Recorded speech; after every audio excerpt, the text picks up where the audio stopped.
everybody. Shh, shh, shh, do.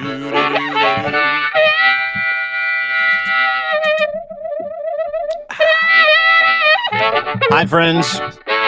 Nice to be back. Good to see you. Good to be here. My name is Dean, and we got a full show for you today. We got a birthday to celebrate, a 15th birthday. That's 15th birthday of a business, one of our partners, two of the nicest people I know, two indomitable women. Muse Massage Spa.com. Maybe some pie. I see what you did there. What's that? Did you like how I did that? You want to get on mic so I can actually hear what you're saying? Super. Yeah, I'm here. Can you hear me? I can now because you're closer to the mic instead of being 10 feet back from it, but it's super important just to get right in front of it. As a 35-year veteran of this thing, you want to be right in front of it. Okay. All right, Dean. All right. Head down, laughing guy. What does that mean, head down, laughing guy? Well, because we never get you have a good laugh. You have a good laugh, and you never laugh on mic. Do you want me to laugh on mic? You think I'm some kind of Pez dispenser of good times? Is that what you want? You just want me to laugh like you want me to laugh? I'm not doing that. I feel like you avoid the mic when you're laughing because you don't want to give me the satisfaction of knowing that I said something funny. That's what I think. You're like my girlfriend. These weird micro conspiracy things. That's I think you're laughing off camera because you don't want to admit that I'm actually funny on a podcast. No, that has nothing to do with it. It's just I've got a loud laugh, so I lean off the thing. I'm going to laugh a lot today. No, I'm not admitting it. I think you're funny. I laugh. You're doing it to hurt me. No, I'm not doing it to hurt you, dude. This is too much like a relationship. If you keep talking like that, I'll want out. So the one thing I will say is this: is that you do make me laugh. As does Donald Trump. We're going to get to that. Things that make me laugh today. Donald Trump, jury deliberation is out. Day 2. He's going to get it for falsifying records and hush money payments to a porn star, which makes me laugh. I don't know if he's going to go to jail, but we'll kind of cover that and like what happens after. What's that? Star, though, it's funny. No, it's got to do with him falsifying business records. You know what? Somehow this guy is the presumptive candidate for the Republican Party. I know. No, that's the funny part. States, and he might end up winning. That's the scarier part. Right? It's insane to me. It is so insane. Like I saw a clip of De Niro on Jimmy Kimmel last night. Yeah. And he's verklempt. Like here's an actor. He's been doing it for 100 years. Like comfortable behind a camera. And he can't even, he's just like he's jacked up. Because people just don't understand why the world is at where it's at right now, and the United States is about to put that donkey in again. Like it's insane. It's super insane when you think about it, right? Like you think about a dude that falsified records, stole state documents, raped, pillaged, like literally raped, pillaged his way through his presidential career, his whole life. He's totally caught red-handed. Narcissist. Total fucking malignant narcissist. They catch him red-handed. They've got his fucking signature on falsifying records. They've got his signature. They've got like audio of him going, "Let's falsify the fucking records. Well, let's falsify." And you want cash? His defense is always. It's like, okay, here's a check. And his defense is always like, "Of course I signed it. I signed a lot of stuff." And people are like, "It's unbelievable." I don't know what I signed. I signed everything. People just put things in front of me. I signed everything. I've never in my life seen a guy who is so good at everything not know anything. Right? I've never in my life seen a guy who knows everything until it comes time to be accountable for what he knows. And at that time when he has to be accountable for what he knows, he's like, how am I supposed to?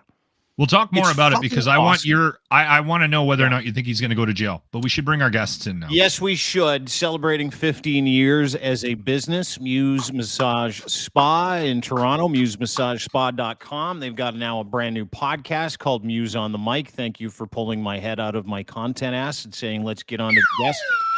Ooh, a little I don't have one of those birthday whistles, so that's the best I can do. Sorry, guys. It's good. Keep it up.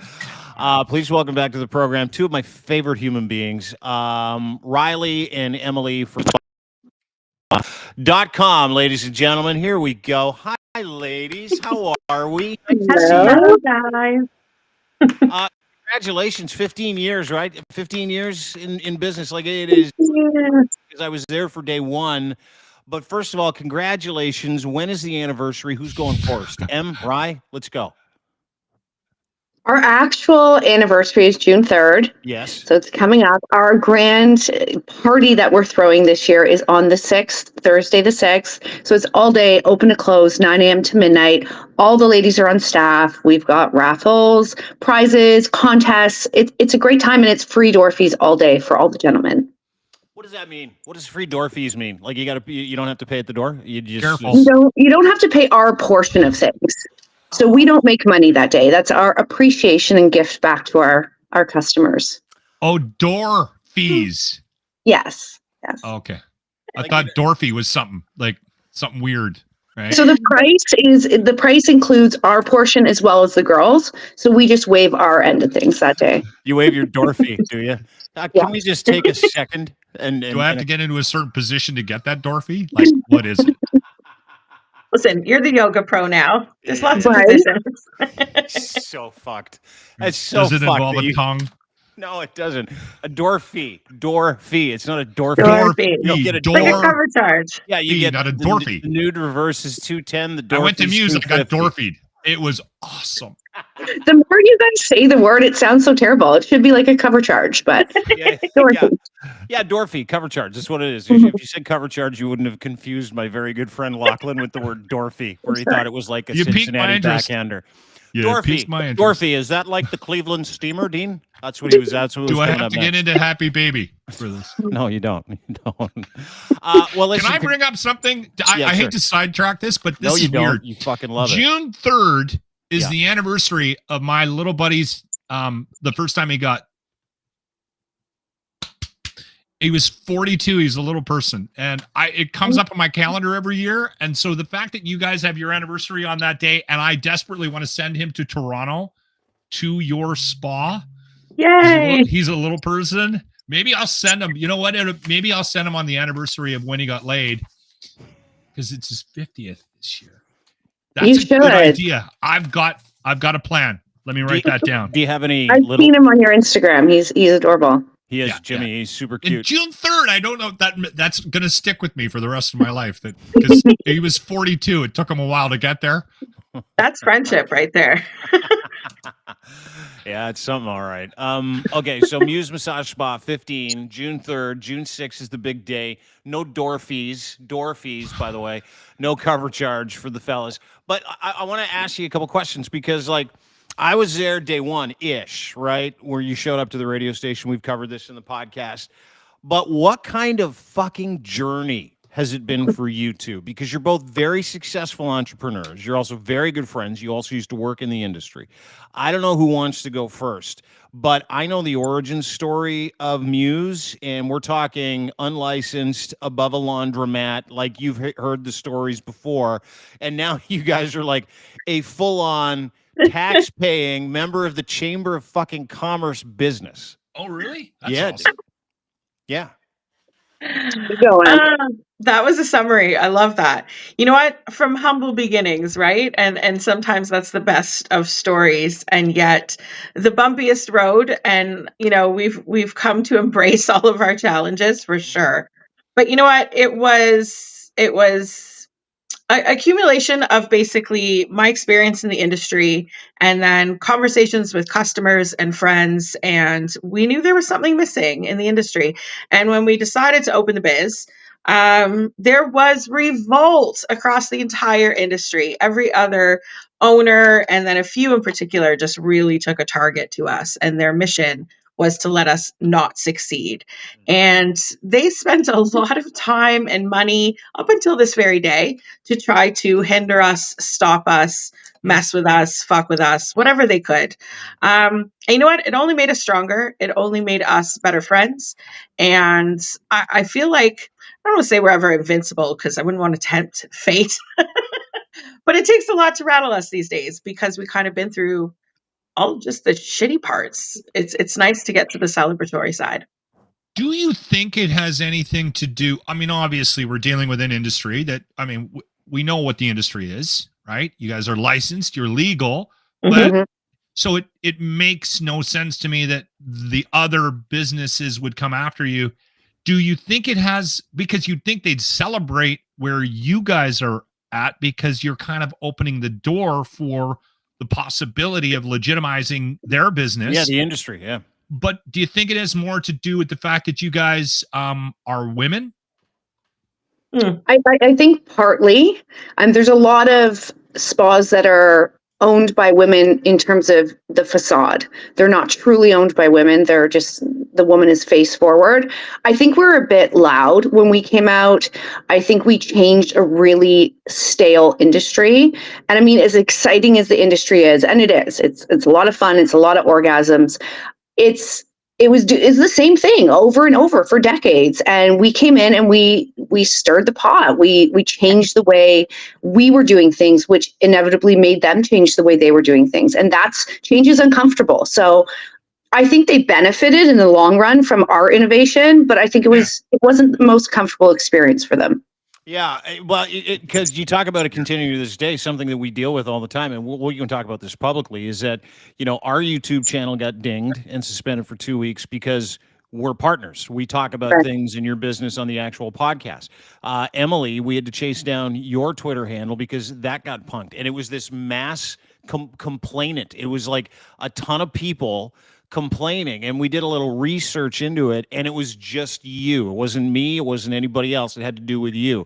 And when we found out where the complaints came from, they didn't come from like lobby groups or people. They came from other people that may or may not be in your industry, right? So not only, and dude, and Locke, here's the fucking crazy part, is that these girls are like market leaders when it comes to erotic massage in the city. And they're also educators. They've got a podcast called Muse on the Mic. It's a fucking great podcast. You can get it on Patreon, totally uncensored.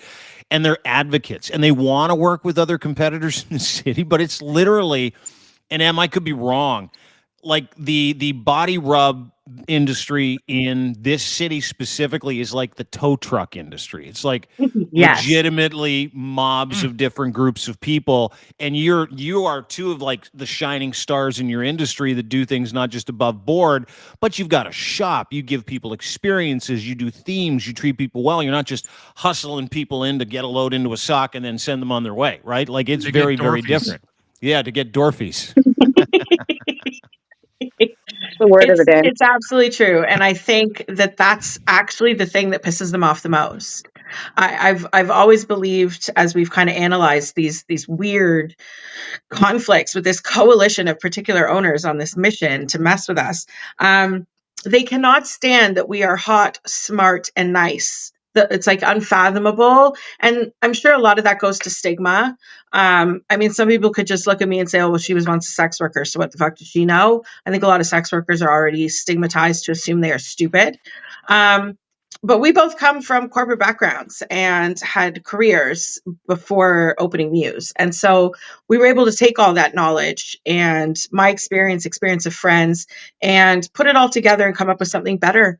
And the louder we are, the more successful we are at it, the more it pisses them off. And I think the mass reporting is a perfect example. We've dug a little into that on our end as well. And we kind of figured some of this all along too, is that people will pay people to create bot systems that do things like this and just mass report. And we've looked into the cost of what that is, just to be in the know of what these people love to spend. And I can't fathom a reason I would piss that much money away. How much? I can ballpark it for you when it comes to mass reporting, but how much do you think they're spending on bots? Let me know, and I'll tell you if I think you're in the ballpark. I guess it depends how often they're doing it. If it's just all the time or if it's in spurts. But if I were to go to someone and say, look, I need you to create me this little system here and I want to run it for, I don't know, 6 weeks or something, they're probably spending 10 grand on that, at least. Yeah, dude. Yeah. A pop. So 15 years. And we were the very first parlor on Twitter. And at first it was outrageous to be on Twitter. There was not that there was no sex workers, but sex work Twitter wasn't really a thing at all.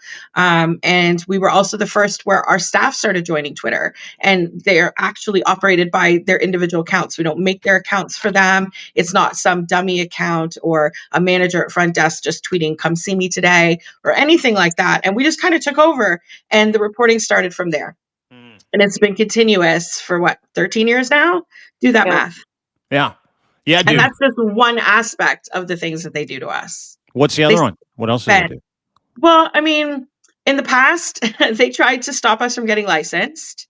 They spent inwards of That's around insane. 200 Gs to make that not happen, between private investigators trying to pay off our lender, who bailed 24 hours before our licensing tribunal, sending bylaw officers at us, cops at us, the tax man at us, like you name it. They've sent Better Business Bureau. We've had health and safety inspectors. Like you name it, they send everybody after us.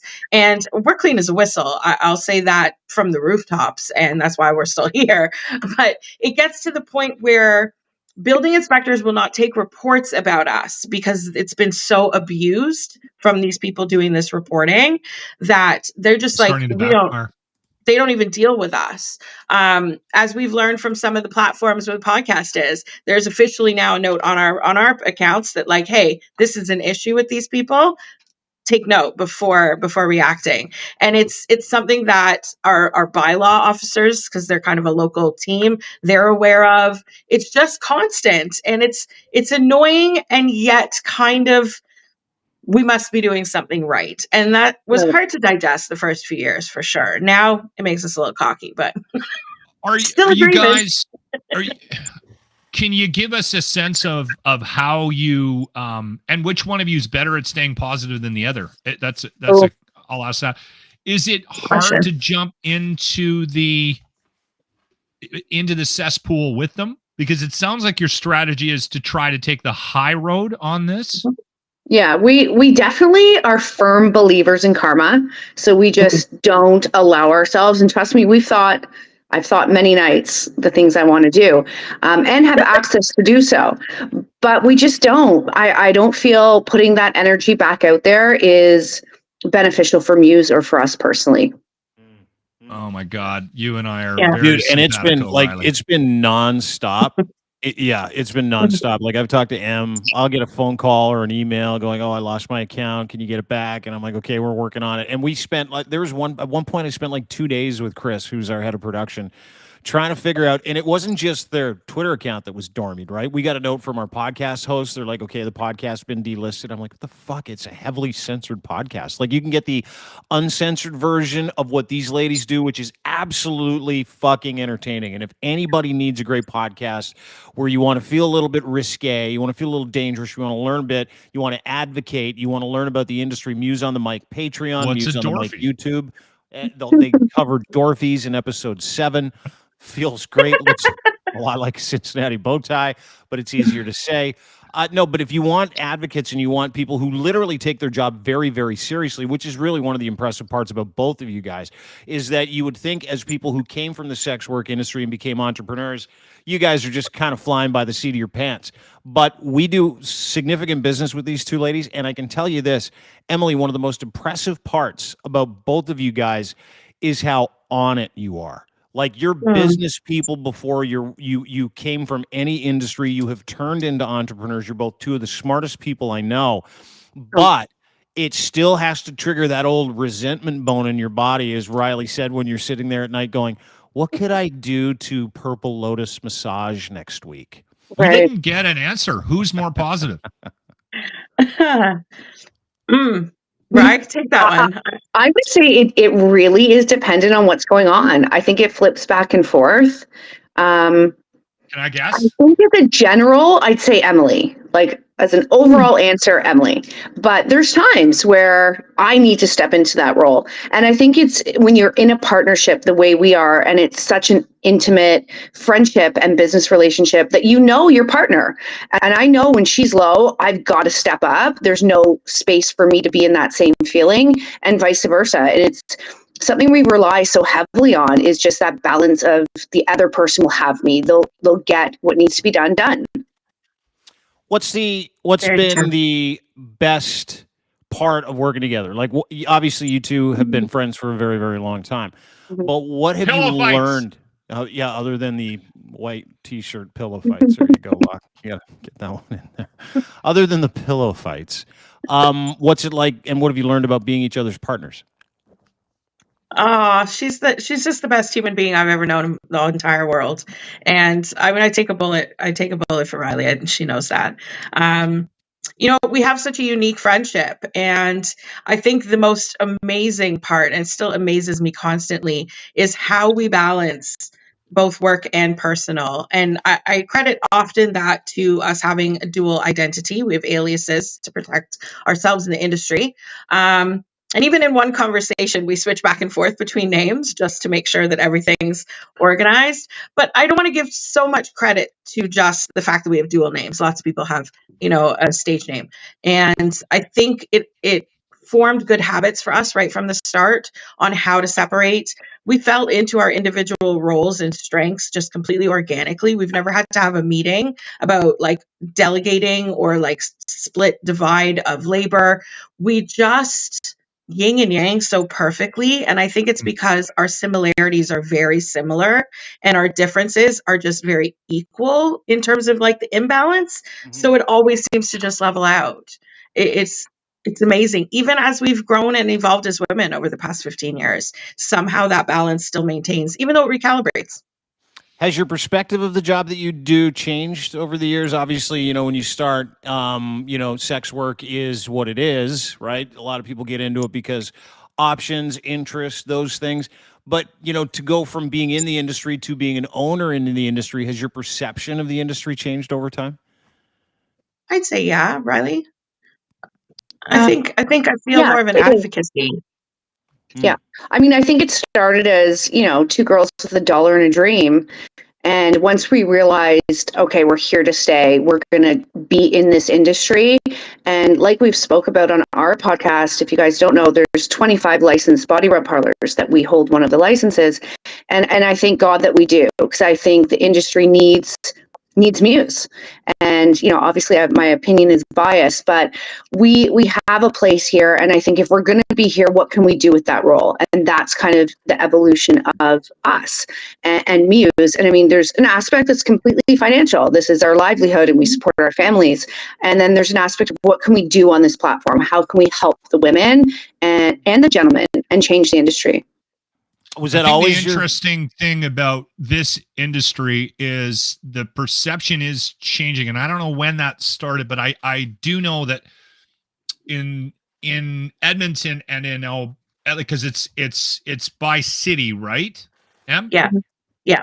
So the city would regulate this industry, and Yes. I know that they go out of their way in certain cities to allow these parlors to exist, because at the end of the day, it's safer for sex workers to have a place to go, a roof over their heads, as opposed to something that's going to happen anyway, and it's going to be on the streets. And I think that shift has been positive from a political side of things. And it's, I found it interesting because we've talked about, not only on this podcast, but also in radio, I've talked about this industry and where it's gone. And I think we're even past the point of, because a lot of the conversation was, oh, they just turn a blind eye and let them exist. But now I don't think that's the case. I think they actually do care about your business and where you guys are heading, and the fact that you are protecting these women from Harm. Harm. Yeah. Right. Yeah. Yeah. I think there's levels to it. There's definitely differences between, local politics versus federal. Federal politics is not in our favor, and that change happened in 2014. Voting matters, and it's one of those things I didn't really care about until I was a business owner. It's selfish to say you don't always care about political things until it affects you, and it did. Suddenly it really mattered. And we're lucky in Canada that at the local level, like you were just saying, Lochlin, with cities, is that the licensing already existed in many of them before these federal changes happened. And so there was already established grandfathered businesses and working under the constructs of what used to be decriminalized system. And we moved into something called the Nordic model, thanks to the conservative government, federally in 2014, where now technically the criminality is in the purchasing of sexual services and no longer in the selling of sexual services, which off the hop might sound great, but if you're a street level worker, that is actually quite dangerous, because the customer is the criminal. And so therefore you get a shittier base of clientele, because people that have a lot to lose are not going to take those kinds of risks. And it changes how law enforcement at a local level treats you and all those kind of things. But a decriminalized system is ideal. And that's what I love about the fact that even though we're regulated and licensed, we are not monitored or managed by government or by police. It is a system where as business owners, we can make decisions for our own company and decide policy and safety. And for us, I don't think we ever, when starting the business, at least not in the conversations we ever had, we're like, let's be advocates for all the hookers and all the land. Like, I don't think that was the goal. But as soon as we got doxxed by our competitors, that really changed things. After the fear and tears and horror and family shock and all that fun stuff kind of faded out, we had a decision to make. Are we going to roll with being face forward, or are we just going to cowl and hide? And we chose to do things like start a fucking podcast. There's nothing like putting it on Front Street with a podcast where you're like, go fuck yourself. This is what we do, and we're going to talk about it. Sorry, Em, go ahead. We knew the hate was going to come. It was eerily quiet the first few months of the pod. And I did say to Riley several times, like, something's brewing. Like, it's in my bones. I know how these people operate. It's the quiet before the storm. They're not happy that we're making yet another splash. Too bad, so sad. You know, we all should have done it during the pandemic. Shame on us, right? So we take the risks, but with that risk means other kinds of risks, and being doxxed means safety in this industry. And we had the choice to either grab the reins and control ourselves and take control of the narrative and then use that for good, or to just cowl and hide. And I love that we took the approach that we have. We get to discuss politics. We get to be involved in those kinds of decisions. I was immensely involved in the fight to stop the Nordic model from becoming law of the land back in 2014. And it launched me into a different aspect of my career as well, where I got to speak different places and was invited to teach workshops and be on panels and do radio shows and all kinds of fun things. And that was never in the plan of what Muse could be. But the more those things started to happen, I mean, we've been written about in magazines. We've had articles done about us. Like, I'm just waiting for the call from Netflix because we got stories. But in general, like, there's a lot to it that people don't know about. And some of that is scary. And I think on season 2 of our podcast, we're going to jump into some of those dicier topics, because so far we've talked about the fluffy stuff, the horny stuff, the happy successes. We haven't really talked too much about the dangers of what a bad day at a parlor looks like. And I wish I could stop all bad days, but if anything bad is going to happen, I'd rather it be where we have an ability to make it better or to resolve the situation or stop it from happening again, versus stories I hear from outside our 4 walls, because we have no control in how women are treated out there, but we push through our public appearances. Your perspective is interesting, and it's like, I just hearing you speak now, I have an opinion, and I want to change it now based on what you're saying, right? I love that. I think he's just saying that. No, I'm serious. No, he's serious. I am too, because you eloquently talk about the industry. You talk about the political aspects of it, right? You talk about how the conservatives in 2014 went to the Nordic model, something that you and I have discussed, in the criminalization of sex work in this country, the continued criminalization of sex work in this country, and the danger it puts the customer and the sex worker at. Is that why you got into the advocacy portion, or were you, was this just a natural thing for you, where both of you come from the industry, you become owners in an industry, and you go, okay, we've got a more altruistic purpose, other than obviously to make money and for this to be a business?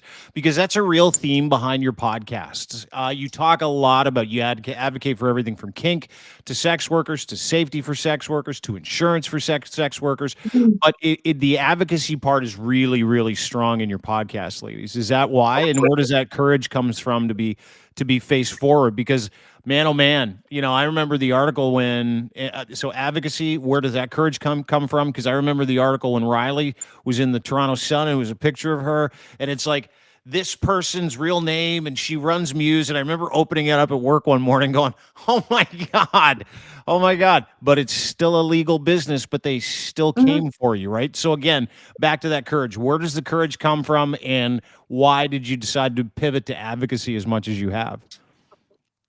I think a lot of the courage comes from Riley. No, I have to disagree, but It's the leopard print.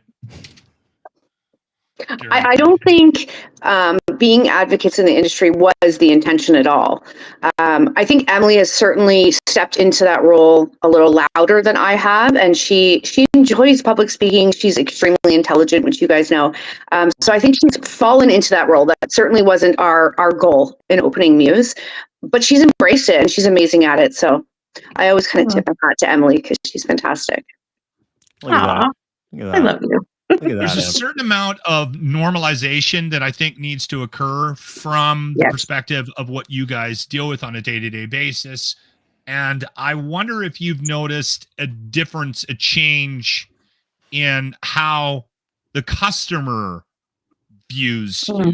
Like, you've been doing this for 15 years. Is the guy still coming in like this? Or are they walking in with their buddies going, we're here for a Dorothy, right? Like, I think has that changed? It's definitely both. It's definitely both. I think there'll always be nervous Nillies, new guys that don't know what they're walking into. It could feel a little awkward. I'd probably be shitting my pants nervous too. I got to give them at least that much grace. But for the ones that have been around, or kind of, I noticed even a newer generation, guys that are 30 now were very different than 30 back then. They're definitely more comfortable. Not that they're going to be like high-fiving each other in the hallway or anything as they pass. We try not to let customers pass each other. At the same time, nowadays we book private events and bachelor parties where it's just a bromance. So like people are changing. I think the pandemic shifted a lot of opinions on sex work because a lot of people relied on it suddenly for income. And I think there are parts of the world that are moving forward progressively in terms of like societal opinion at a much better pace than we are here. I will give a nod to Belgium, for example. In the last couple of weeks, they've not just legalized sex work, but they now are qualified for pensions, for health insurance, for workers' claims if they get injured at work, all kinds of different benefits and bonuses and proper rights and freedoms and things that any worker in any physical labor should be involved in, because laborious work involves all things, not just sex work, and equal rights should be across the board. Yeah. And anybody that has sex with people like myself or Lochlin, it is labor. So they do deserve some insurance. You're not doing it right. Depends. Yeah. Depends on what day of the week it is. Yeah, depends on what day of the week it is. How much I time to drink. pulled something in my hip in pickleball last night. I'm gonna have to take a break. 15th anniversary, MuseMassageSpa.com. Go and check it out. Go and download their podcast. These are two of the nicest people, smartest people. It is an absolute pleasure to be your partners. It is an absolute pleasure to know you. So grateful for what you guys do, Emily and Riley. Please go and check them out online, MuseMassageSpa.com, and see what they do. Go and download their podcast anywhere you get your fine podcasts as well. Crier Media, you can get it. On Patreon, it is uncensored there. Give them a sub. It's like a couple bucks a month. Big deal. You're going to feel all dangerous after that, too, because they don't hide anything on the Patreon thing. So, and of course, the YouTube channel. Riley, great to see you both. I know you're busy and you're taking your time. Thank you so much, and congratulations. It is an absolute honor to know both of you. Good work. Thank you so much, guys. You guys have been wonderfully supportive. Anytime. Take care, guys. All the best. Emily, Riley, MuseMassageSpa.com. Check them out online. You can give them a follow anywhere you get social media as well. Smart girls. Fun girls. I always enjoy our pods with the Muse girls. I do too. It's eye-opening. Right? You wouldn't expect, all right, we're having the Muse girls on today. You wouldn't expect to learn as much as you do from them when we have them on, right? That's what's interesting to me. It's always like, and Emily has a very unique way of presenting her side where you can't help but think, okay, you tend to start rethinking your position on things. Not that I had a negative position on, but she brought up stuff even today where I'm like, I never thought of it that way. Yeah. Well, just from a safe place to work, right? Gemini women, specifically sex workers, are subjected. Like sex workers are murdered like at 15 times the rate everybody else is murdered, right? Abuse 20 times the rate everybody else gets abused. I mean, it is terrible in indigenous communities. We hear the stories from out west a lot. Hear the stories from out east. All these indigenous women that are in sex work that have gone. These women provide a place and an opportunity for other women to go and work in the oldest industry in the world. Not only do they do that, they advocate for them as human beings. They give them all kinds of opportunities to upskill. And so what they decided to do when they put the podcast together was do what you just said, was like, hey, listen, we can tell all the greasy stories we want, but man, oh man, we need to change some minds. And if you go download their podcast, you get that real heavy feel from it, which is advocacy, which is sticking up for the human beings that are in the industry out of necessity. Maybe a lot of people get into that industry because, you know, everywhere they turn, they don't feel qualified. And what are they qualified to do? Well, that just to put food on the table. Some of them are moms, some of them are dad. But the one thing I will say this is that as I talk to those girls about a female body rub parlor, my mind goes to opportunity. And I think, man, oh man, I've never heard of an all-male body rub parlor. But in a pinch, you and I could open up our own, and it would be a lot of fun. Just dudes, just a good time. Vending machine, like Curtis from Alberta, the guy that loves the Leafs, vending machine full of beer in the corner, each room, right? You get a big screen TV in each room. And you can hire and have anybody else in that room that you want. It is weird. I don't know of a male body rub parlor, but I think that it's rude if we don't look into starting one in terms of equal opportunity. Listen, this sounds like the brainstorming level of an idea, and I don't want to be that guy. That shit's because the rule is there's no bad ideas when you're brainstorming. This bad idea. This is an awful idea. Yeah. And you're on your own. But I wish you all the luck in your future endeavors. You know, the guy that can get rich doing that, a rub and tug, male rub and tug, has very soft hands. That's very, and he's a great talker, right? He's like the world's best sales guy. He's really good. Hey, congrats on a big Oilers win last night. 5-3 was that the final score? 5-3. 2 dick early, and then they stormed back 3 in the second, 2 in the third, put it away. 5 unanswered goals. Yeah. Perry was back in the lineup, which I kind of predicted. I thought Nobby, listen, he's interesting. So there's 4 coaches left, right? We're in the conference finals, the East and West. It's interesting. He's the one with the least amount of experience. And I don't know, man. He might be out coaching everybody left. I mean, if at the end of this, this run here, the Stanley Cup Finals, we might be looking back at Nobby as the impact player. I don't want to jinx him. I don't want to get carried away here. But last night, that was a coaching. How are you feeling? Sure. How are you feeling? I knew how is the city? No, how is the city? I want the vibe. I don't want what you know. I don't want your hockey knowledge. Is the city on fire? Are people losing it? The city is like, are people going running around with flags? Crazy. Lots of people honking after wins. Like, you're downtown Edmonton, right? You're in a nice area of the beautiful city of Edmonton. But I city think of champions, Queen Victoria's city on the prairies.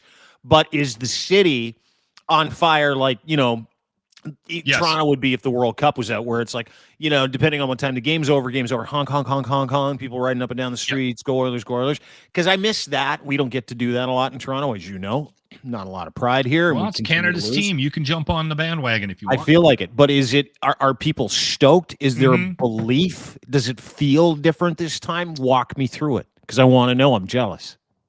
Okay, so from a feeling perspective, there was a lot of tension, and I think that tension was amplified yesterday and the day before after that loss on Monday night. And here's why. Because in the 3 games, we've had moments where Dallas has controlled the play. But if you take the score off the TV screen and just watch those games, don't show any of the goals, and go, who won what game? everybody and anybody who knows anything about hockey is going to go, well, clearly Edmonton won all 3 of those games. They outplayed Dallas, and Dallas hung around. Obviously, Ottinger factor, right? So I think there was some tension because it just doesn't feel like 3 games that Edmonton should be down 2-1. I said it countless times, and I didn't have a problem saying it yesterday. There's no way in hell Edmonton loses game 4 based on how they've been performing so far in the playoffs. And again, people go after certain players for their performance one way or the other. It's the playoffs. It's sports. They make a lot of money. I don't feel sorry for them. Everybody was all over Nurse, even though I don't think that was warranted on the behalf of how he's played. But listen, this team as a whole, they are playing playoff hockey. They have been now for months, and you can just see it. You get a sense they want it. And there's moments where people pick out, deficiencies here and there. Skinner, you shouldn't have done this. But overall, this city is behind this team, and there's a good reason. Like before, though, they're playing unbelievable. Yeah, I know, but are they unbelievable? But there's behind the team, and then there's okay. We believe this is real, right? Like nobody got behind the Leafs last year when they got to the second round, because even though they got to the second round, you just knew. Same thing this year. You get the game 7, you're like, we're just going to lose. And it's a foregone conclusion. That's in our minds. So we don't let ourselves kind of believe, right? Like physically believe. But there's a different feeling this year in Edmonton. That's my point. That's why I'm asking. Like people are like, yeah, I think we might get to the Stanley Cup final, which would be a Stanley Cup win for any Canadian team, right? Just getting to the Stanley Cup final. Well, you said that. I didn't. Because, again, like I said, I don't want to jinx the team. But there has been a belief behind this team that I haven't seen in a long years. time. Yeah. The last couple of years, there has been a very strong support for overall, that this team has what it takes to get to the next step. Again, are there deficiencies? Are there things that they could do? Absolutely. This team, they're sticking together. They're playing as a team. They've figured out team defense. They have mental breakdowns here and there. Dallas is just, like I said, I've been calling them hang around Dallas because they sit there, and then all of a sudden, boom, oh, it's tied. Oh, Ottinger saved that. Ottinger, and then all of a sudden they're ahead.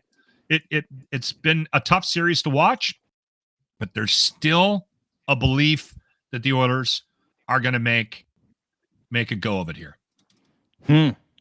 Interesting. Can I answer your question? Yeah. No, I'm glad. I just wanted to see how the city was feeling. They're coming out of their fucking minds. You're in Toronto. You're tainted by the Leafs and what they do every year. I'm jealous. That's what this is. Like I just said it. No, I'm not tainted. I'm jealous. I'm jealous because there's nothing better than a city when one of its teams is on a fucking deep run, right? Yeah. Like I was around when the Leafs were going to Eastern Conference Finals back in the early 2000s with Sundin and Darcy Tucker, Shane Corson, that whole crew. Tom Fitzgerald. I love Tucker. What a great player. Yeah, he was awesome.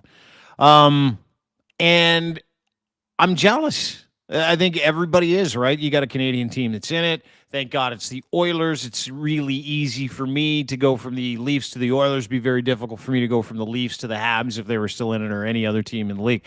Even Vancouver. I'm like, I do not like the Vancouver Canucks. Never have, but I would still be all in. It's just a really nice thing for the country, really nice thing for the city, and totally jealous because it's a totally different vibe, right? Like, when your team is in it and you're in a deep run and you see the car flags and people excited, people running around, they ruin the hood of their car with like a wrap, like a maple leaf wrap. And, everybody paints their face. You show up to work with the jerseys and everybody's taking pictures. It's like, that's what's going on in your city. It's a together thing. It's a unity thing. We don't know that here. We haven't experienced that for some time. And I think it's fucking awesome that you're going through it. That's all. And I think we're getting less overall Canadian support. Like, people are behind the team. Yeah. But it's more casual. I think if Edmonton was more of an underdog story, like let's say they were the Ottawa Senators on a run this year. Yeah. I think it would be easier for the country to get behind that team. A little sad Cinderella story. Yeah. Yeah. See, we have two of the best players that have ever played the game playing here in Edmonton. Mm-hmm. Right. And I think there's a little bit of animosity is not the right word. So I think Leaf fans, fans from other franchises may not be supporting the Oilers as much as they could be.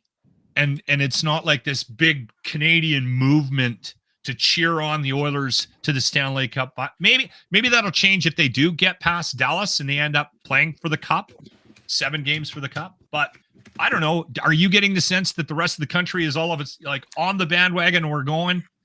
Yeah, yes feel and it. no. I think it's kind of be like, when the Raptors were having a bit of a season back in 2019, they won a That championship. was an Nobody underdog story. Well, though, I know, right? but nobody in Canada knew who the Raptors were outside of Toronto. Obviously, the only NBA team in the country.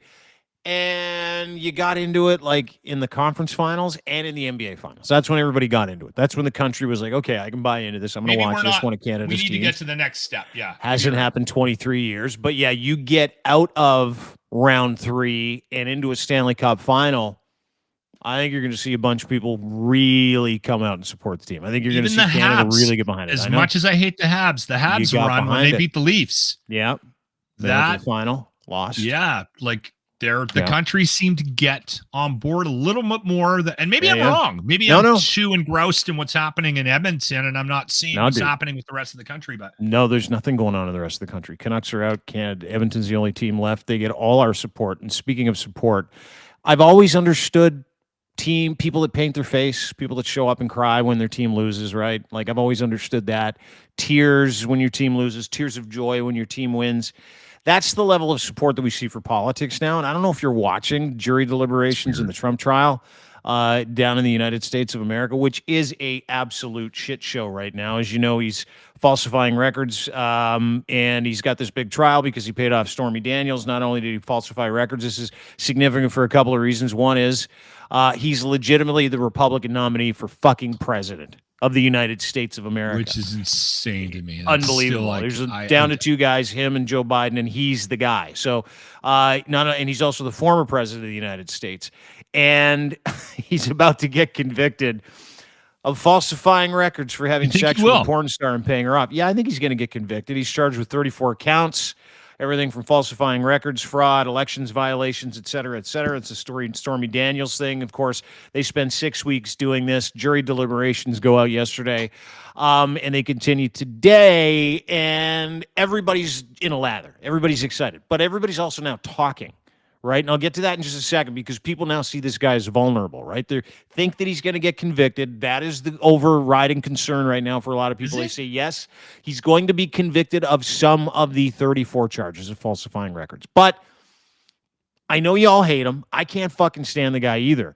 These are pretty minor things in the United States legal system. Falsifying records, everybody in the United States does it, from everything from getting a mortgage to, signing a marriage certificate. It is just one of those things that happens. And so these are not real big crimes. However, because it happens in the States all the time.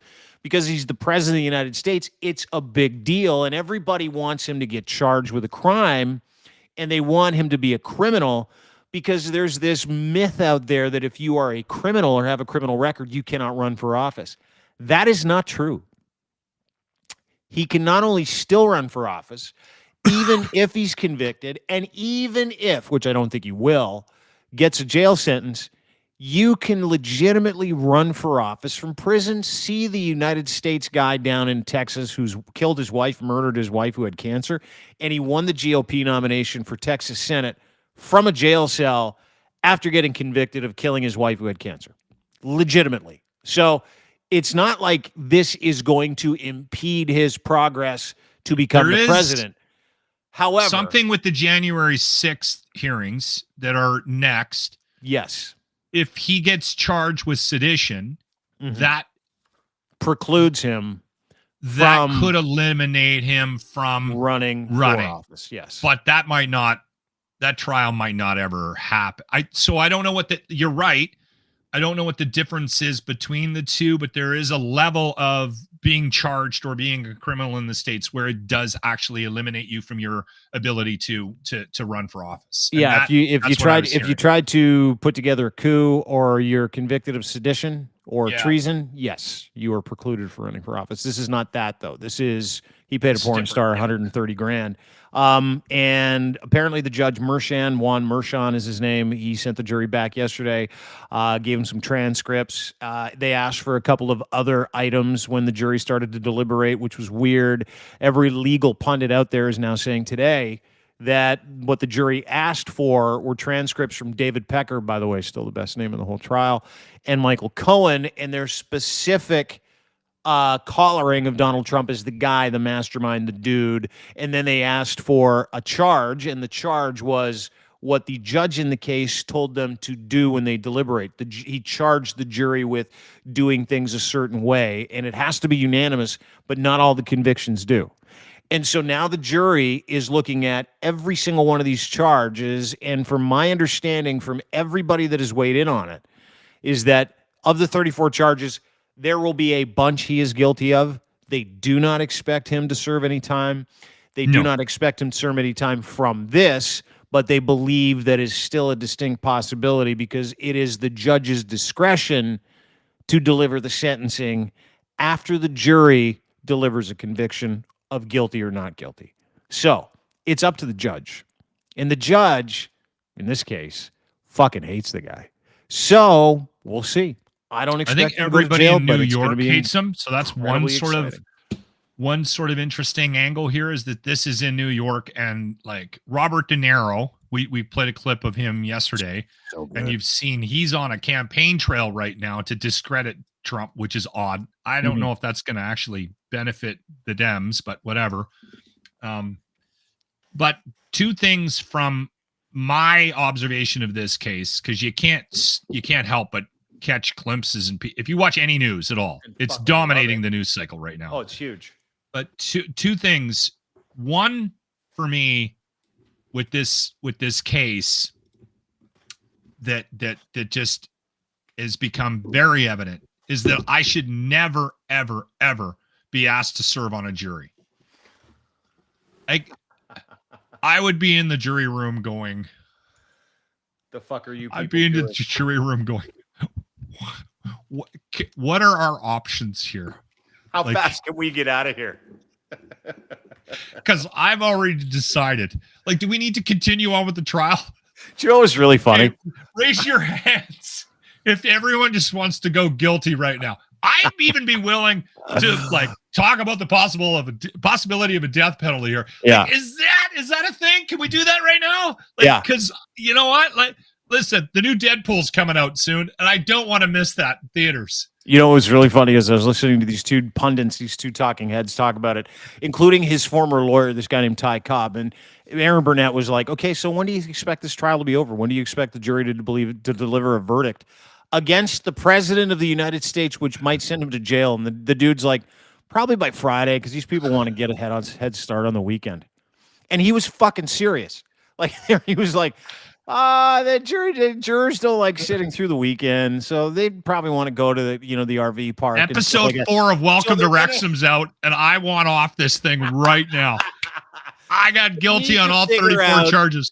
They need to figure out everything by Friday because half of the jurors have a Yellowstone trip planned. Like, they're going to change the direction of the United States because people live for the fucking weekend. I loved it. Here's my other thing. And I don't know what this means for the possibility of a guilty verdict versus a non-guilty verdict, but I'm leaning towards I don't think this is going to benefit Trump, and I don't know how his lawyers let this happen. But there's 2 lawyers that are actually serving on this jury. So what is there, 10 of them or 12 of them or something? And then there's 6 I think there's 8.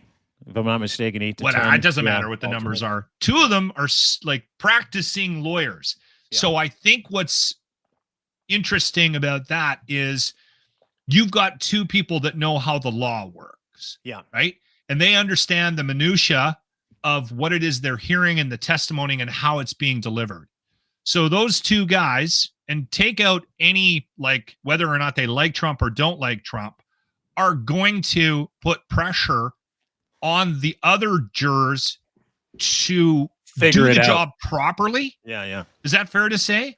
Oh, totally. take And it- can you and to imagine take being one it of those seriously. lawyers because you know the law back to front, and you're sitting there with like 8 other yokels going, Yeah. I don't know, and you're like, I do actually, I know, I'm a lawyer, So- and they're like, I don't know, no, I did. Let's get the fuck out of here. Like we only get $150 a day. I want to get to the RV park on the weekend because someone's coming to clean the kiddie pool in behind the actual trailer. And so they're like, okay, well, great. Let's just get this done. To your point, that would be super fucking annoying. If you've ever tried to teach anybody something that not a lot of people understand, it takes for fucking ever. But I For mean, it might fucking go the other ever. way, Dean. Might go the other way where they're not only immersed in how important their job is, Mhm. right? And they got 2 people that are schooling them on that. If the rest of the jurors are open to the the conversation, like Yeah. you said, they might not be, but if they're open to the idea, you've got 2 people in there that are going like, this is history making stuff here. We have to really do our due diligence here, and we have to make. And I'm leaning towards that does not benefit Trump. I think that hurts him in the long run here. I still don't think he'll serve any jail time, but I have a feeling that this is not going to end well for him. And I don't know why the 2 lawyer thing had such an, like, when I found that out a couple of weeks ago that there was 2 lawyers on this jury on panel, the jury. Yeah, you knew I he was like, cooked. ooh, Yeah. like that can't help Trump. That was my Yeah. thought process on that. And I, you know what, maybe I had my head up my ass, but I don't think you do. I think you're right. It's kind of what everybody's repeating, dude. Like everybody's talking about it now because of the jury questions that came back. Only 2 questions came back, and every legal pundit was like, the questions that the people that ask those questions are people that are probably going to return some kind of guilty verdict. To your point. So, but you're right. It could go the other way. Let's get to the people outside the courthouse. Let's leave the inside of the courthouse. One more thing before you play that video. Everything that I've been hearing too from the pundits is that this has been a very studious jury. So, the weekend is coming. And I get the jokes and all that, and it is funny that that's what it might come down to.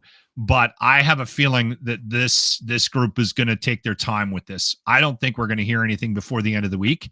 And I bet you it takes at least another week. It might be the end of next week before we hear back from them, because I think they were taking a lot of notes. They were very studious. They were asking questions, and they're saying that as a whole on the group, right? That's the sense that from what I've been hearing on the reporting about the jury. No jury decision yet. So yeah, you're right. They I've heard the same things. People like are taking this actually fucking seriously, which is kind of nice. And so they should. As much of a joke as Trump is, it's still a very important decision. I'd be so excited if I got picked for jury duty for that. You could write a book after the fact. You can get rich just because you served on jury duty. It'd be a lot of fun. The people outside are not having fun though. There's no way I'd make it into that jury. People outside not having fun. These are the people that you know how Trump likes to bring a circus with him everywhere he goes to make it look like people support him, right? That's why he pays people to show up to rallies. Says he's got hundreds of thousands of people outside the courthouse crying for him to be released, where he's trying to prove to everybody that America is going to be in hell in a handbasket if they don't, if he has to serve jail time. Yesterday, I believe he said the world would lose trillions of dollars if he's convicted. That's what he said. America and the world. He also said there would be a bunch of terrorist attacks and that there would be no more wars if you elect him. And to get elected, you can't charge him because a president, this is what he said. First, he said Mother Teresa wouldn't be able to beat these charges. Then he said, effectively, that these charges are bogus because if you're the president once, you should basically be immune from prosecution for everything for the rest of your life. That's what he said. Legitimately. That's what he said. And there's some people that agree with him, like these guys who are outside. I want you to pay special attention to these MAGATs, these freedom-loving Trump peons, crying really as they pray to him, crying as they evoke his name like he's deity. This is outside the courthouse. Watch this. This is fucked. Jesus the Lord. God, God help, God. Thank you.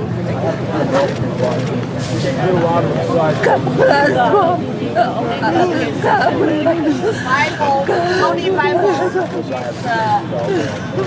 for Guy. Yeah. He's a we need you. You need your help, God. We need your help. What is going on? I love this so much. These people are so fucked. They're praying and bawling and weeping their eyes out. This was as the jury got its message from the judge to go and deliberate the future of their God King, Donald Trump, which they believe is a God. These people believe he's a God. So they're praying to him outside the front. This is a cult. Like I've said this 1,000 times. MAGA, MapleMAGA, this is a cult. They are praying to Donald Trump for Donald Trump's release. They are also evoking the name of Jesus, who a lot of these people have said is the reincarnated version, Donald Trump, the reincarnated version of Jesus Christ, who's here to take over the United States. So these people believe prophetically, some are Catholic, some are not, some are Christians, but these people believe prophetically that Donald Trump is a god, and that is why they are outside. They believe that.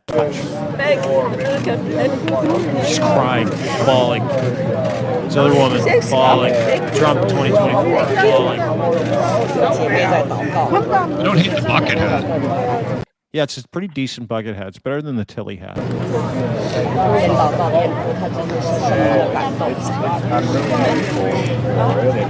Hands in the air. I don't even know what to say. Like, It's I'm so sure these bizarre. people, if you get them in a room and they're not talking about Donald Trump, I'm sure some of these people would be somewhat normal. You know, I'm sure you'd be able to, like, hey, how's the weather? No, hey, no, are no. you a Red Sox fan? No. Hey, what do you think about the climate change? Hey, it's hot today. Like, I'm sure you'd be able to have a decent conversation with him.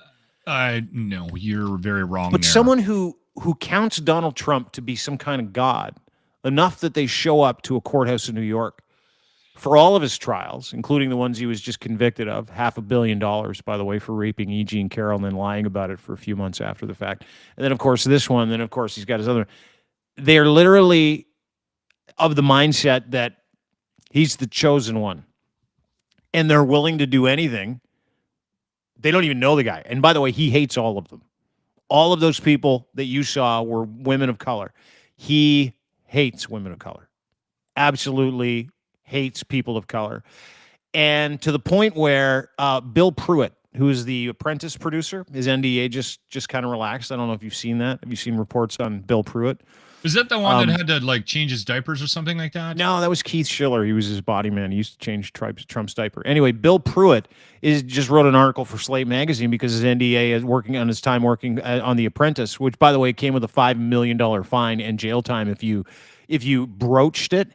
Not only spilled the beans about how much of a misogynist rapist he is, but he also spilled the beans about how much of a racist he is. Effectively saying, I don't have it here. Effectively saying that he couldn't let one of the Apprentice guys win. His name was Kwame Brown, over a guy named Bill Ranchich, because he didn't think America wanted an N-word winner. N-word winner. And story after story about he objectified women, said the woman behind the camera was too heavy, get her away from me, like that kind of stuff, like general shit. But apparently there's a video that's coming out that is going to be paired with this movie called The Apprentice. Have you heard of this? The Apprentice is this movie, a reenactment, Winter Soldier. I have heard guys that in they're it. going to do a movie on that, like a doc. And Donald Trump sent a cease and desist order because it includes several scenes in it where he sexually assaulted his wife, among other things, making those same racist statements. So it's a reenactment of some of his worst moments that people can co-sign because there is either video documentation of it or there's proof that he said and did those things. Which Doesn't it make it even crazier? Like, I mean, all this stuff comes out about him, right? Yeah. And none of it's surprising. And a lot of it might be, you know, it might be tactical as well. We don't know. It might be listen. I'm not saying it shouldn't be coming out. I'm saying it might be coming out now because it's a good time to try to knock this man down because he's running for president. But it is still crazy. It is still crazy that this guy is getting a second chance to run the most powerful country in the world. And It's fucking awesome listen, to watch. I don't want to get into the conversation about whether he did what he did was good or bad during his 4 years, but you can't deny. Like, let's just take that out of it. Take whether he did anything. He could have saved mankind. The guy comes with chaos. Like, there's complete and total chaos surrounding his name and everything he does every moment of his waking life. How is he an option? It just doesn't make any sense to me. That's the crazy. It's not even about the specifics for me. It's about take 1,000-foot look at this man and what he is and what he represents. He's still a better option for so many people. I know. Well, people who it's are delusional or have self-interest, right? People whose money is tied to deregulation, people like oil people, gas people, all that shit. They all will vote for Trump and they'll turn their nose up and go like this and they won't tell anybody that they did it. And it's the crazies, right? It's the crazies that he has been able to collect along the way. It's the same thing up here with politics, is that, the targeting of people whose minds are literally mush to be part of your group. And case in point, again, this is yesterday, how we had the crying prayer circle of immigrants that think that Trump is God and God is love. British couple showed up to the courthouse yesterday. They're just on vacation in New York, show up to the courthouse because they're like, we just came down here for the fun of it. I want you to watch the interaction with this tourist couple, British couple, who showed up to the courthouse in New York and got chased off by Trump supporters in what could quite possibly be one of the most appropriate videos that you will ever see of what a Trump supporter looks like, what someone from MAGA, the cult MAGA, or MapleMAGA looks like, acts like, without any information. It is just, as you point out, sheer terror and chaos. Watch this with me. This is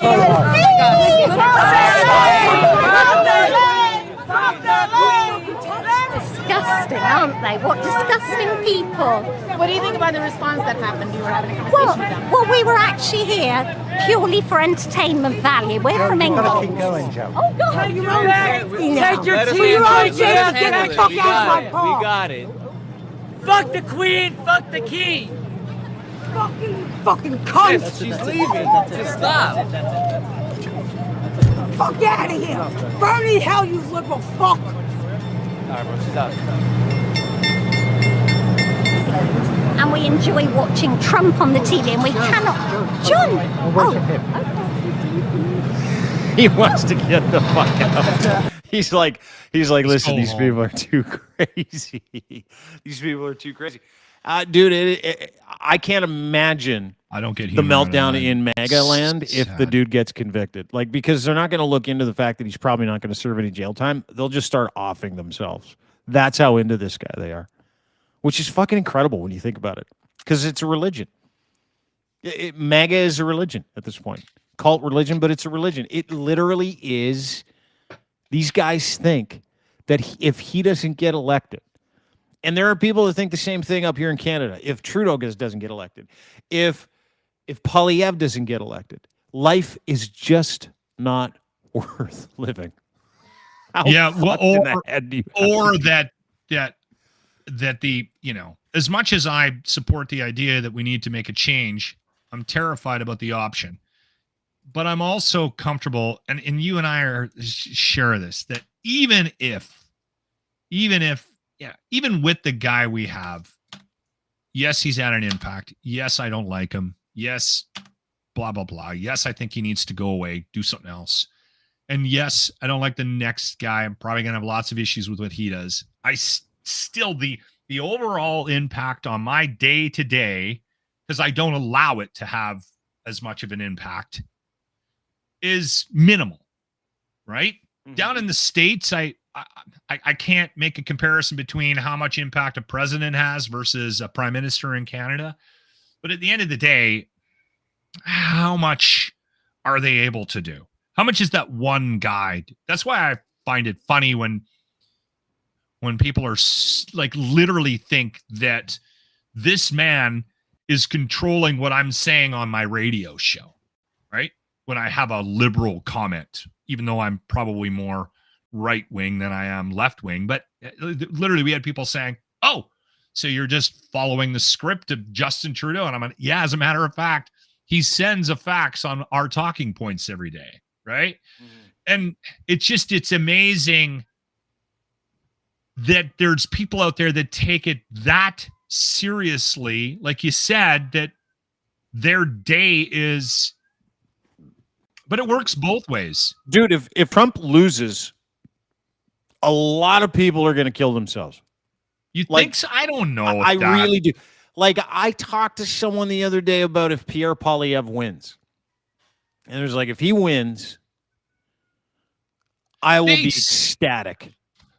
I will be ecstatic. I'm like, why will you be ecstatic? And they're like, because I fucking hate Trudeau. I'm like, okay, good. That's not a reason to be ecstatic because you hate somebody. But why would you be happy? Because he's the best. Okay. What happens if he loses? I'm going to drive to Ottawa. Fucking show my displeasure.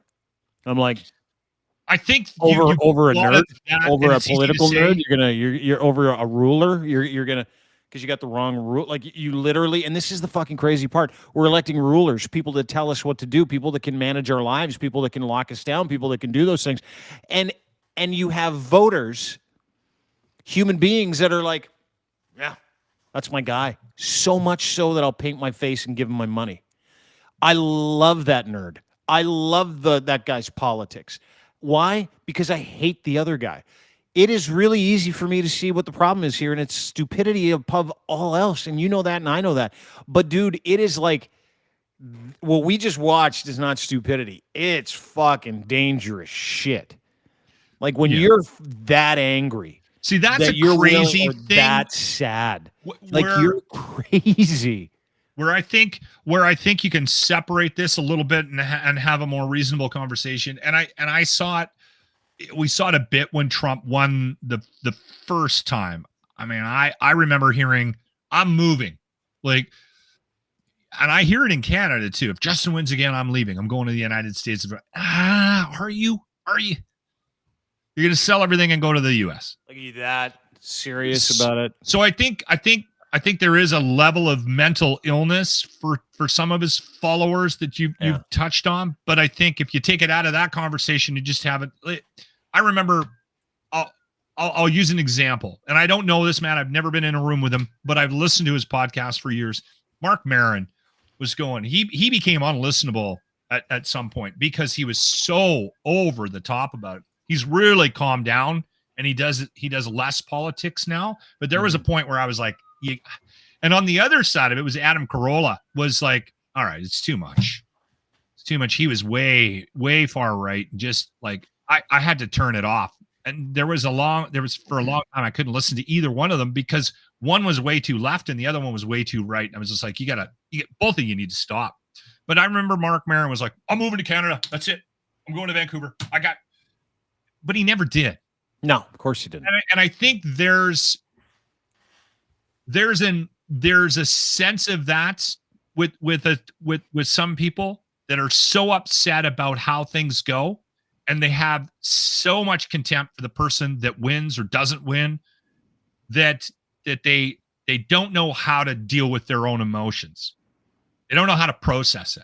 I feel sorry for those people. Like, can you imagine the jail that you're in mentally when you feel like you need to go waste an entire day crying because some guy might get for Mark Maron. I felt bad that he was losing his mind. Because I thought that he was going off the deep end because of how upset he was about the direction of the country that he has zero control over. That's the key.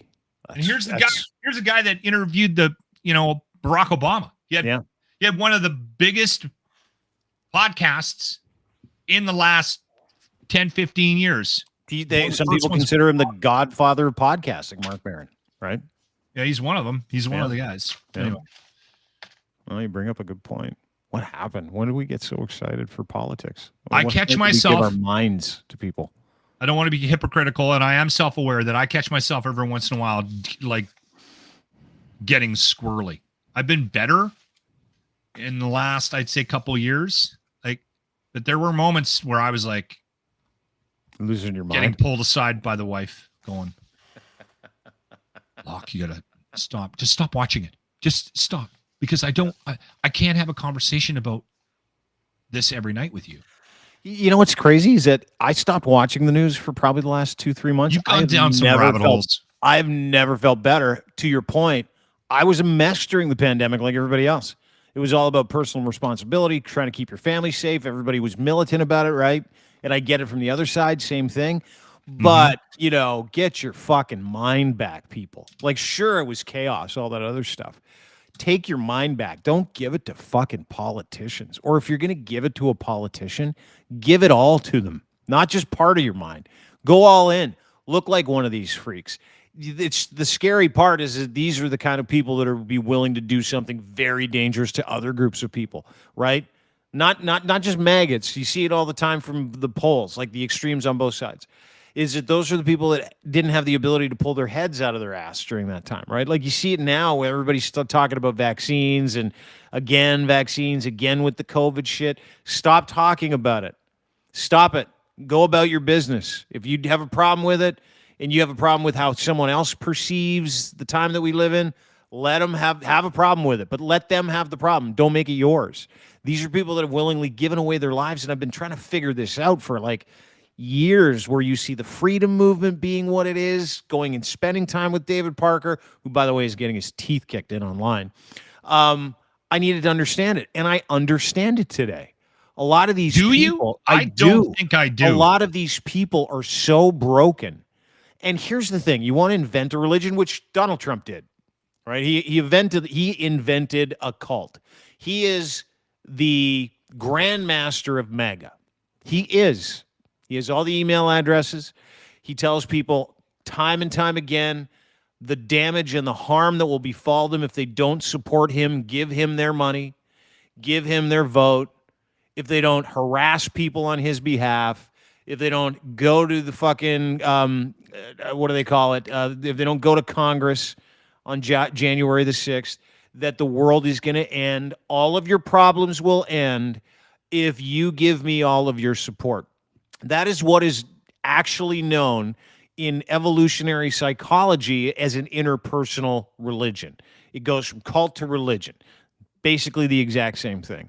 And an interpersonal religion, there are three kinds. There's spiritual religion, there's an ideology religion, and there's an interpersonal religion. Spiritual is religion, right?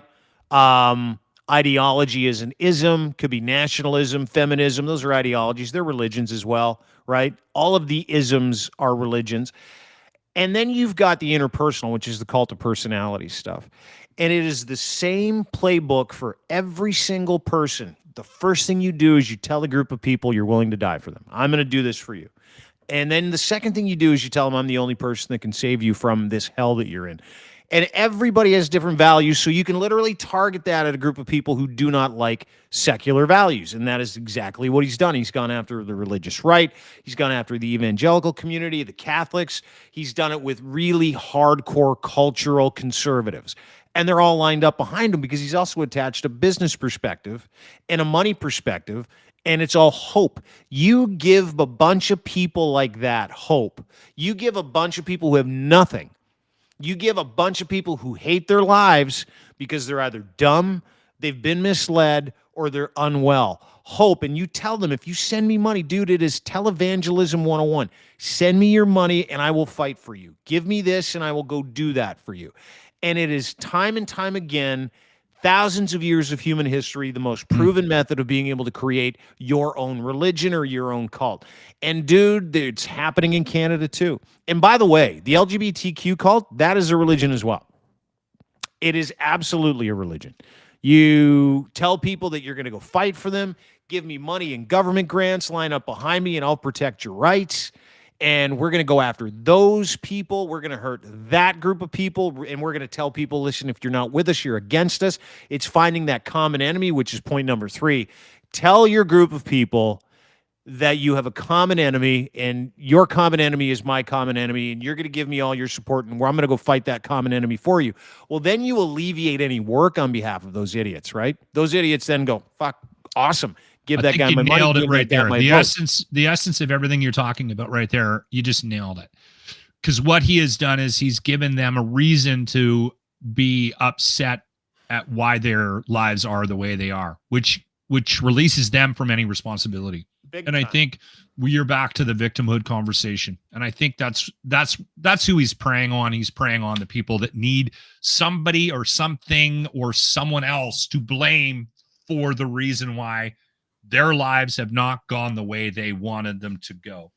And you're dealing with people that aren't self-aware enough in a lot of cases to explore why they might be the reason why they are where they're at. You nailed it. You nailed it. Yeah. Personal No, responsibility. you did. Yeah. You nailed it with your comment about, giving them in another reason to, anyway. It's old school psychology, slave and master mentalities, right? Is that you got masters that are elites and you got slaves that are not. The slaves and the people that think like slaves are sitting there going, okay, our lives suck. And then you got a guy going, hey, not only does your life suck, I'm the only guy, because I'm not a politician, that will make your life suck way less. I'll get rid of the gatekeepers. I'll do all this other stuff for you. All you have to do is put a recurring donation on your credit card for $99 a month. And I'll take care of everything for you. Your life's going to be great. Well, guess what? There isn't a human being on this planet, not a human being on this planet, whose life was ever made better and whose entire life was fixed. Their financial life, their spiritual life, their emotional life, their career life, who was fixed by someone else, by another politician, by another human being, by a God. That has never happened. The only thing that's ever been fixed for you, you fixed yourself. So when someone tells you that they're going to take your agency, give it to me, I'm going to go fight for you, and I'm going to give you all that agency back, it is a lie, because it is virtually, physically, metaphysically impossible for another person to fix your fucking whole life. Dude. The only issue I have with this whole explanation of what Trump has done, and the cult thing works. It does work.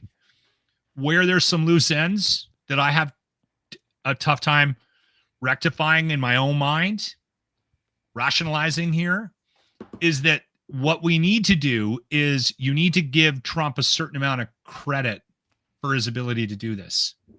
And that's my stumbling block, because the guy's a buffoon. Yeah. So, and I think that's part of the confusion the world's having with justifying this whole thing. Like, if you're sitting there examining this outside looking in, you're going, okay, well, look what he's doing, and he's with the nicknames and he's created this playbook that other governments now are following around the world to secure support and get and move into power, positions of power. But he's an idiot. The guy's an idiot.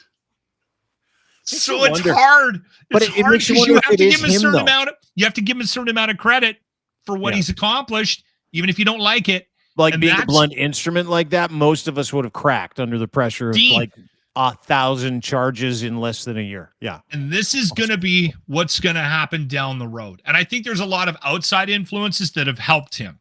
And I think he's gotten by on his stupidity because the left has helped him tremendously with the gaslighting. And a lot of people are just sick of it. And they're like, all right. Like I said to you the other day, I'll tell you what, too. that The guy left, that lives in San Francisco, yeah. worked his whole life, bought a house, has a car he's paid for, has 14 people living in tents on his front lawn. And he's like, I'm voting for Trump. Yeah. Right? It's You know what I mean? personal resentment. Yeah, I know, dude. That's our problem. We have this personal resentment and we take it into everything. He's We're been like, propped up. He's been Yeah. propped up by the mistakes the other side's making, and they're making huge mistakes as well. I don't understand how the other side can't see it. Like, if you're a think they know self-proclaimed it. progressive, right? If you're a self-proclaimed progressive, I'm gonna. You don't realize quote how you annoying into you are something. when you're at dinner parties? You don't realize how much everybody fucking hates you. But if you're a self-prescribed progressive, right, and it's your identity, you're like, oh, this is the most important thing to me. I'm going to head off fascism at the past. I live in a democracy. You might not, by the way, just kind of putting that out there. But if you're one of those people, and you've ever used the old Nazi dinner party analogy, right, where if you're not with us, you're against us. So many examples of this. Or it's like, hey, if you've ever told one gay joke, you're homophobic, hey, if you've ever like the circle of purity thing on the left, and how they do the exact same fucking thing. The tactic is the exact same. Not just the virtue signaling, but it's us against them. The us against them strategy is so important when you're coming up with your own religion / cult / movement, because what you do is you create a radical group of idiots who not only act as bank accounts, but they'll act as proxies, and they'll go out and get it for you. They'll go out and tell everybody, no, you can't. Like yesterday, right? Canada announced, along with Finland and Sweden, that, hey, Ukraine, you can use all of our stuff that we're giving you to send bombs and howitzers into Russian territory. And I'm like, let's fucking go. Let's go. And all these people with Free Palestine in their bio started going, you just want a third world war. You're a warmonger. I'm like, no, I'm not.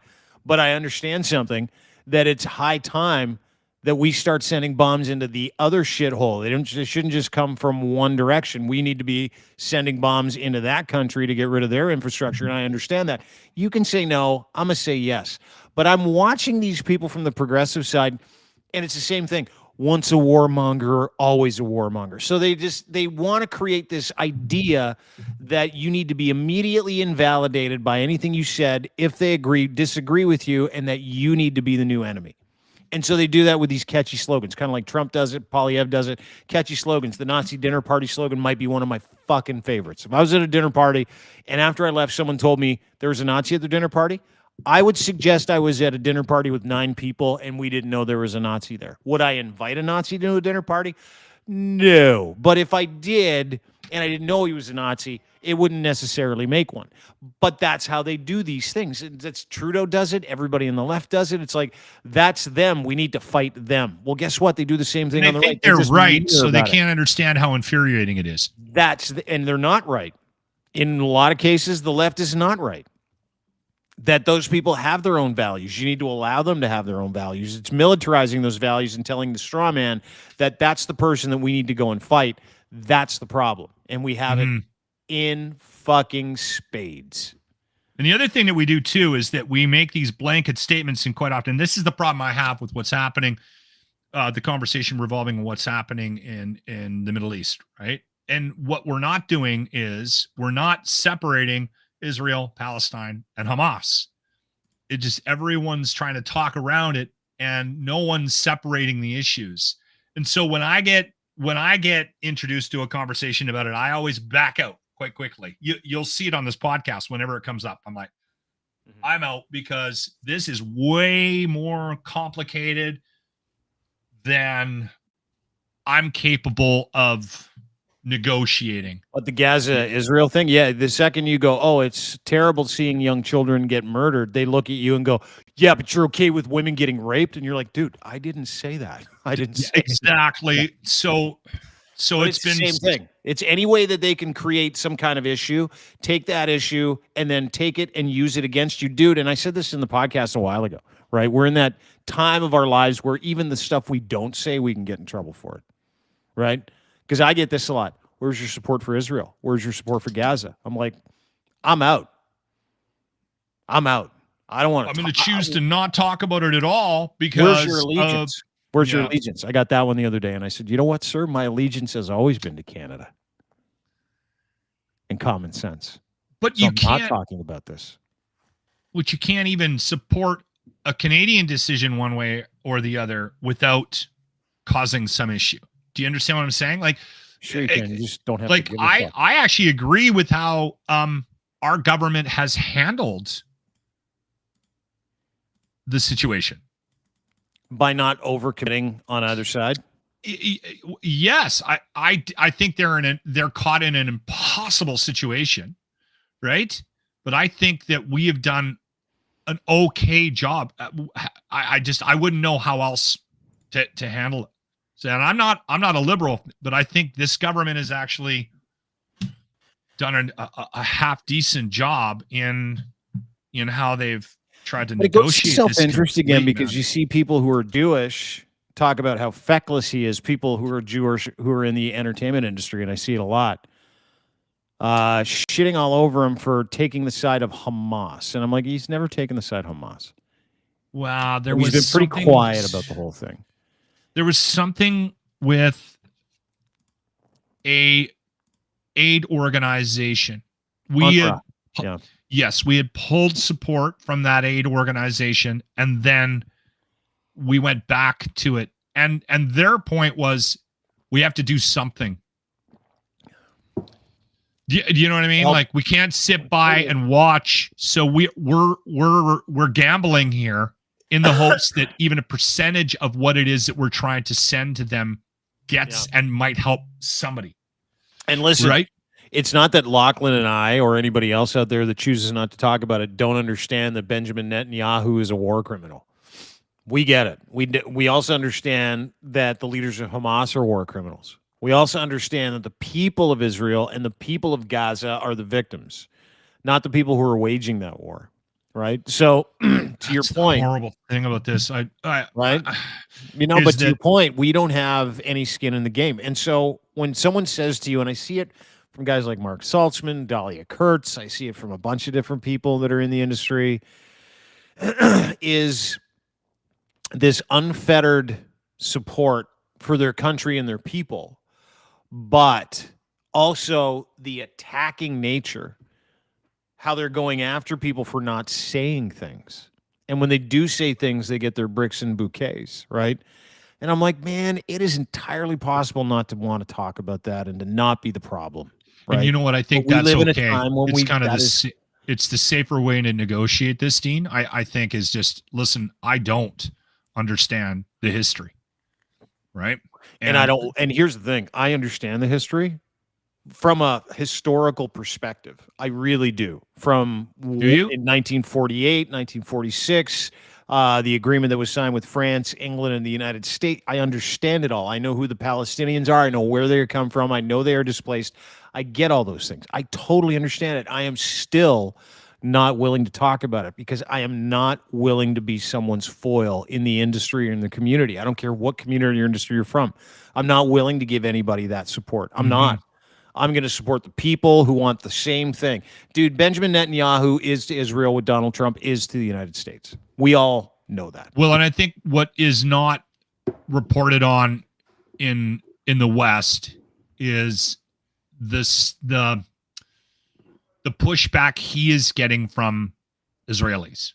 Mm-hmm. I don't think we're seeing enough of that. I think there is a growing number of people in Israel that are against how he is handling this war, and I don't think we're seeing that. Right? Probably not.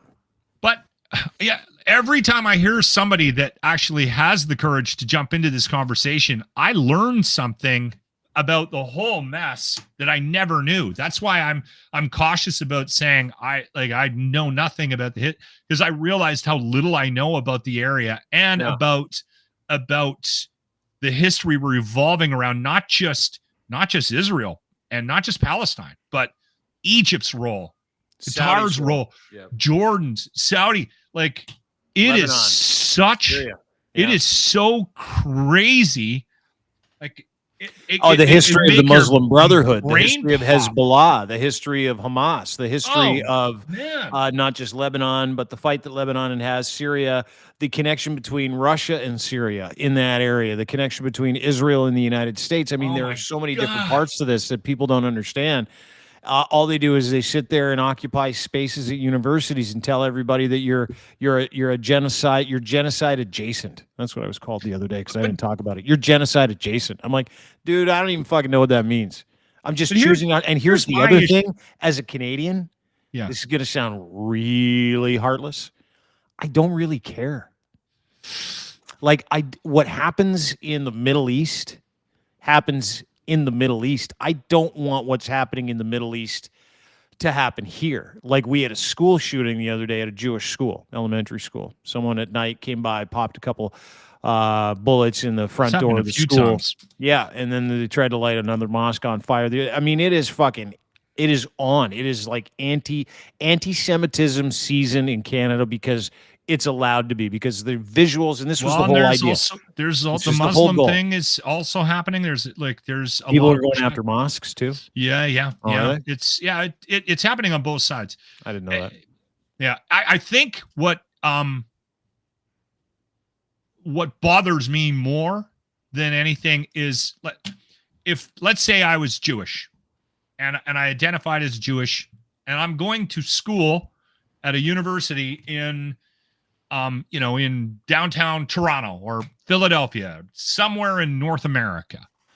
The fact that I have to deal with hatred or some level of discomfort just to live my life, that's insane to me. That person, one person, that singular person feels unsafe to go to an educational institution and is at home learning online because there's a protest out in front of his school. To me, that's and I'm not agreeing with one side or the other.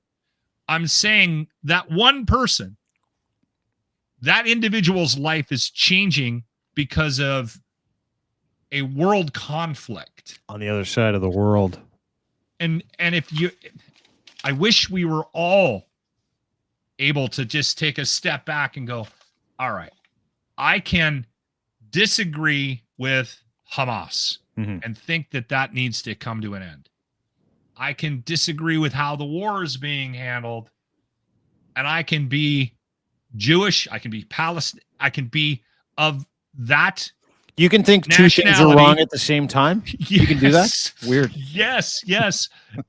And if I raise my hand and make a comment about it in a public setting, that world conflict and what's happening on a world stage shouldn't impact my ability to go to Tim Hortons to get a double-double.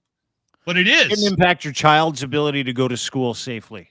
Isn't that insane? Shouldn't go to synagogue or mosque safely. When you're watching that, does that, somebody being yelled at because of what they believe? And they don't even, I heard one student commenting, he goes like, I'm Jewish and I'm proud of my family's faith, just like anybody would be. Like if you're Scottish or if you're French or whatever, he said, but I've never actually practiced the religion. Why are people yelling at me? Is that what he said? Because crazy. It's crazy, dude. It's crazy. And it was today too. Doug Ford. So Doug Ford, because of the Jewish school shooting. I'll just read this to you. He's now being dragged for being racist, rightfully so. However, Doug's got to stop talking. Oh fuck, this guy is so just premier of this province. Do what you're good at. What he just fill that face hole with Tim's. Speaking of Tim's, and this just is what he said. Stop. He goes. This is from Colin DeMello, Global News. Premier Doug Ford strongly suggests in a press conference, quote, immigrants are behind the shootings at Jewish-based schools in the province. Quote, you're bringing your problems from everywhere else in the world to Ontario, and you're going after other Canadians, Ford said. Premier Ford then added, before you plan on moving to Canada, don't come to Canada if you're going to start terrorizing neighborhoods. If you want to come to Canada, you want to be a resident of Ontario, you got to get along with everyone. Quote, I don't care what your background, what religion, what your race, where you come from, as he singles out immigrants for shooting Jewish-based schools. Quote, I've had it up to here. Now, I would say 60% of that is actually pretty fucking cool. I was going to say there's pieces of that where I'm like, okay, Doug, yes, but maybe the delivery. Maybe he lost something in translation. Fat white guy standing there with a whole bunch of fat white guys going, you're coming to this fucking country, you better fucking, it's the fucking people killing the fucking people. It's the fucking immigrants. The overall intention may have been good, Doug. I'm not sure that you're the guy to be delivering it, though. Here's the thing. He's not wrong about a portion of that. And the portion is, in every Canadian, depending on where you're from, you are not racist if you have a problem with deep immigration in this country that we haven't planned for, prepared for. And when you look at all the different aspects of the people that are running around in protests for Gaza with the keffiyehs on, not all those people are from other countries, dude. A lot of those people were born here. And here's the other thing. I have a problem with people that come here as an immigrant, which I am, for the milk and honey of this country, which they do, which we did, that don't want to submit to the rules, regulations, and the Charter of Rights and Freedoms in this country. That he's got me with. Like, I'm like, fuck yeah, Doug, sing it. Absolutely. Yeah. We don't want people coming here to fuck us over. We don't want people coming here to cause problems. And we have caused that problem because we've invited so many people from so many different countries here that are allowed to come and go as they please in their own country in a very different way, which is highly offensive here, right? Doesn't matter where you're from. I'll give you a driving analogy, okay? Immigrants are bad drivers. When they come to any country, doesn't matter. No, I'm not talking about this one. If you immigrate to a different country and they have different rules of the road, you're going to be a bad driver. There's going to be a learning curve. I'll give you that. I'll give you that. A learning curve. I love how your face the beginning of the statement was a little tough. Your ears perked up. No, I'm coming from terrestrial radio. What you just did doesn't work. Caused an hour-long meeting for me. But it is true. If you come to a new country, you don't have confidence, you don't know the rules, you can't read the signs. Makes sense. So sometimes you might get behind someone who's a little slower, trepidatious to make a left on a red, not too sure how four-way stops, and you're leaning on the horn. I still don't know how traffic circles work, and I've lived here my whole life. Yeah, I don't either. But I fucking give them a go every time. And then you pull up next to that car that's inconvenienced you, and you want to have a look at them, and they will be invariably from a different country. Okay? You're going to get mad at me. People are going to get mad at me. I hope we clip this, by the way. I hope it's a promo. It is not racist to say that. It is not. It is. Is it anti-immigrant? Can be. Depends on if it turns into road rage and you pull up next to him and you go, I think where we're running into some issues here, European. Dean. What the fuck? I think where we're running into an issue here is that you made a blanket statement that you said that all immigrants are bad drivers. Well, they are, dude. Okay, so I go to England a couple years ago, right? And I rent a car. I have never been honked at or threatened more in a 3-hour period trying to get out of downtown London ever in my life. And I got called immigrant. I got called loser, stupid fucking Yankee, learn how to fucking drive. And I'm like, this is what it's like to drive in Canada. I'm going to go get some fish and chips.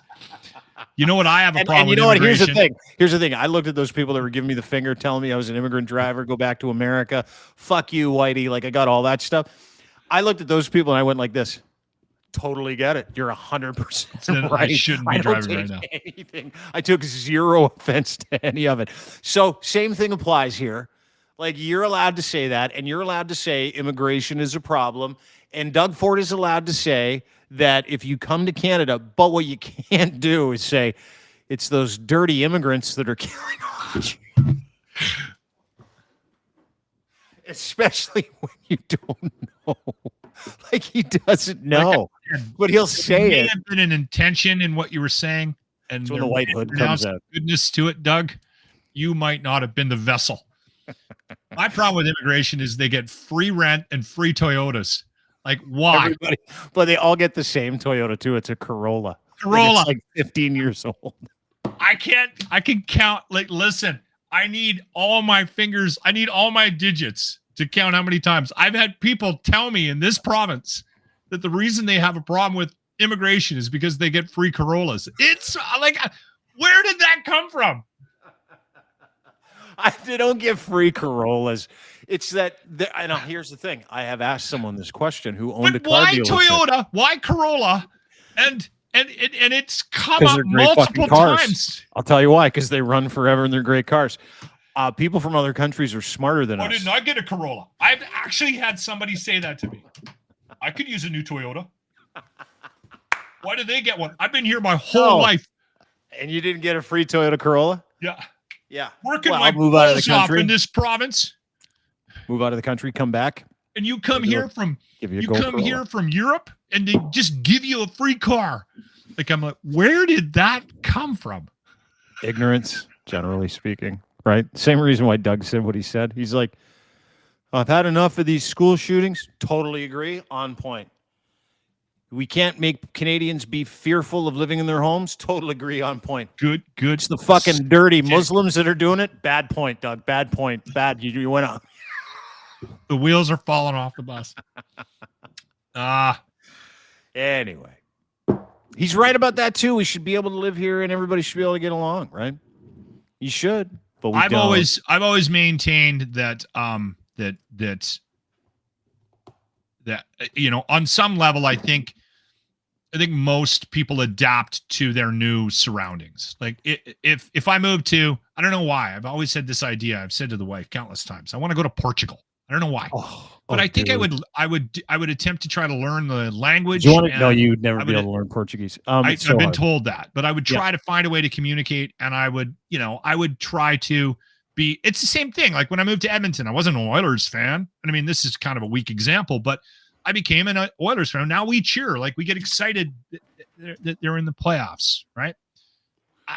So I understand people's when somebody doesn't adapt or there's a perception that they didn't adapt. But I think that's part of the reason why Canada is so appealing. We're a free country. You're allowed to come here. You're allowed to speak the language you want to speak. You're allowed to serve the God you want to serve, you know, and you're going to get an opportunity to raise your family, and things are probably going to be better off here than they were in that other. We have to accept that as Canadians, and I was born here and I've spent my whole life here. We have to accept the fact that what I think where we can have the conversation is, all right, maybe the door swung around too many times. There's too many people in the revolving door. Now we have 30 plus kids in every classroom. We just did a tour of the hospital, the Stollery with Arden Roof Systems because they give back to the Child Life program. So we were there to see where their money would go and how it's benefiting this community. Got a video coming out. You'll get to see pieces of that. Sign up for the Arden Roof Systems golf tournament, which helps that charity by going to ardenroofsystems.com. Join Dean and I will be golfing in that tournament. But we were there and they're showing us rooms that are not rooms that should have hospital beds in them, that have been converted into rooms with hospital beds in them because the hospitals are overflowing. And this isn't just an Edmonton thing. This is happening right across the country. And our public officials haven't done enough to support the growth in this country over the last couple of years. So the conversation around immigration shouldn't be, we got to stop these whatever coming in. It should be, all right, now that we're where we're at, how do we make everybody's lives better? Yeah, you should be able to at least have the opportunity to have a conversation about immigration and the negative effects it has had in this country as well, right? Like we should at least, like, from housing to, you know, ER rooms and hospitals that have to be retrofit. Obviously, certain provinces have done a great job of trying to destroy healthcare so they can privatize in certain provinces. So I get that part of it too. But we should at least be able, and this is the part that Doug Ford fucked up. And I know a lot of people are going to get after him, call him racist. And do I believe he's racist? 100%. Totally. I think Doug, I can't prove that he's racist, but I think he's got a hood stashed away in a fucking corner. Then you take some back. I can never give all kinds of credit to somebody. I just can't do it. I got to, especially guys like him. But what he said wasn't out of the ballpark, right? No. What he said is, and I think a lot of Canadians are afraid to say it, especially progressive Canadians, when they see people from all walks of life stop traffic on a busy fucking Friday afternoon when you're just trying to get home to your family because they don't like what's going on the other side of the world, and they're deciding to bring the fight here. And we shouldn't have violence in our own community based on what's happening in the Middle East, regardless of how you view it. Be taken fucking care of. To Doug's point, he would have been better served if he said that. But we at least, and don't fucking take any of that bullshit from progressive, just block them. Right? If they if you say, hey, immigration is a problem in this country, and they go, you're racist, block. It's got nothing to do with race. Doug's comment was racist, but he's just stupid. Like, he's just a stupid idiot, and his cognitive bias comes out because he's a stupid man. In the allegedly stupid. No, he's fucking really dumb. No, he's super stupid. By the way, the only people I think we should stop allowing into our country are the French. Like the French from France? Is that what you're talking about? If we can put a stop to that, I'm good. There we go. We can end our immigration conversation on that. I'm good with anybody, just not the French. You know what's funny is I had a French neighbor for a while. He was renting this nice house next to us. He came from France, and nobody on the street liked him. He always wore like you'd have a fucking street party. Like Pierre would show up. That was his name, Pierre. I'm like, oh, what are the chances the French guy's name is Pierre? Pierre Alain. That was his name. He was an executive. He had two first names. And I'm like, oh, fuck, Pierre's at the fucking street barbecue. And he'd show up with his wife and two dumpy-looking kids. And he'd be like, what do you have today? And I'm like, hot dogs and burgers. what is all this? And I'm like, it's barbecue. He's like, would you like me to go out and get some chicken breasts? And I'm like, no, I don't. I really don't. Well, this is not a barbecue for me and my family then. You turn around, I'm like, thank God, because everybody on the street fucking hates you. You should go back to France. I literally said that to him. He goes, what? I go back to France. Mind you, I was in my cups at the time. Is that racist? But and again, you were Fat Dean. You've changed, and I miss Fat Dean. Yeah, Fat Dean's making a comeback. All right, dude. Thanks for doing this. Yeah, that was a good one. Yeah, don't forget. Because you really wanted to hang out with me today because we were almost closing in on 2 hours.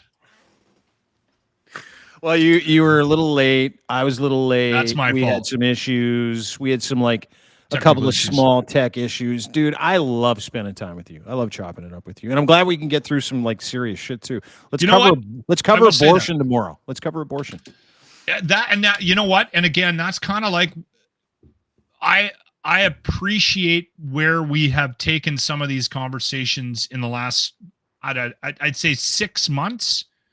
I think, and then people are going to call you out for this David Parker stuff. Fine. And you deserve every ounce of backlash you get from that. That's on you. But I will say this. I think that the kind of conversations we're having right now are not just appropriate, but needed today. Right. And not only that, here's something else to consider. You got two men on a podcast right now that are having reasonable, rational conversations about tough subjects. And we shouldn't be allowed to talk about this stuff. Maybe more so me, just based on intelligence levels. So I'll throw that out there. That's food for thought, everybody. If Dean and I, we can talk our about level of we can have a rational conversation about some of this stuff, then everybody else should be able to. Yeah, you should be able to talk, right? Yeah, absolutely, dude. And appreciate you being able to do that. And we have the ability to do that, and everybody should. You don't take this shit too seriously, right? I know everybody's taking the whole idea behind, conservative government or bust, liberal government or bust, MAGA or Biden, all that big. Whatever, man. Whatever. Your job doesn't change. Mock it all. Call it out when you see it. Have some fun with it. Speak fucking truth to power. If you don't want to be considered racist, don't say racist shit. If you want to speak to immigration, but fucking stand there. Have your thoughts, but they don't need to be fucking hateful thoughts or blanket statements. And I think that's where everybody gets in trouble. That's where Doug gets into trouble. He's too stupid for minutia, right? Same thing with Danielle Smith. I mean, politicians are too stupid, generally speaking. So what they do is they'll just make a blanket statement and hope nobody catches it. Well, it's not how I work, and you should be allowed to have a problem with immigration. You should be allowed to have a problem with those problem with Danielle Smith. I just think that she is not doing a good job of hiding her overall agenda. So a lot of people are seeing through the bullshit, and I think you're that going to go bothers to the people more Injection than of Truth conference. I kind of want to go. You should come. June 17th, Injection of Truth, just for the popcorn and politics portion. I would like to go. All right. See you, dude. That was a good one today. Thank you. That was fun. Thanks. Lochlin Cross. Ladies and gentlemen, at Lochlin Cross on Twitter is where you can find him, the Locker Room webpage, merch page. Google the Locker Room, Lochlin Cross. You'll be able to buy yourself some nice Locker Room material. You can also sub to their YouTube channel as well. Brought to you by our friends at Ardent Roof Systems. Listen, my friend Stacy Dissatel, he's putting on a golf tournament, and I'm going to be there July the 5th. I want you to go to ardentroofsystems.com and sign up for it or donate if you can. All the money goes to Stollery Children's Hospital and the Stollery Child Life Program to help kids feel like they're not in the hospital when they're in the hospital. He's donated almost $70,000. He wants to pump that up to $100,000 this year. So make sure you go to ardentroofsystems.com. If you need a quote for a roof, eave, siding, whatever it is, he is the best in Alberta. He is Owen Corning's Platinum certified. He is the best dealer in Western Canada, and he's the nicest man you'll ever meet. You can trust him with everything you own. So make sure you give Stacy a call. Support his support as well for the Stollery Children. Children's Hospital Child Life Program by donating. Buy a foursome. We're going to golf with you. We're going to be out there at the Ranch Golf and Country Club. So enjoy yourself with us July the 5th. Go to ardenroofsystems.com, donate, sign up, get a foursome, and we will see you July 5th. We'll see Stacy July 5th as well.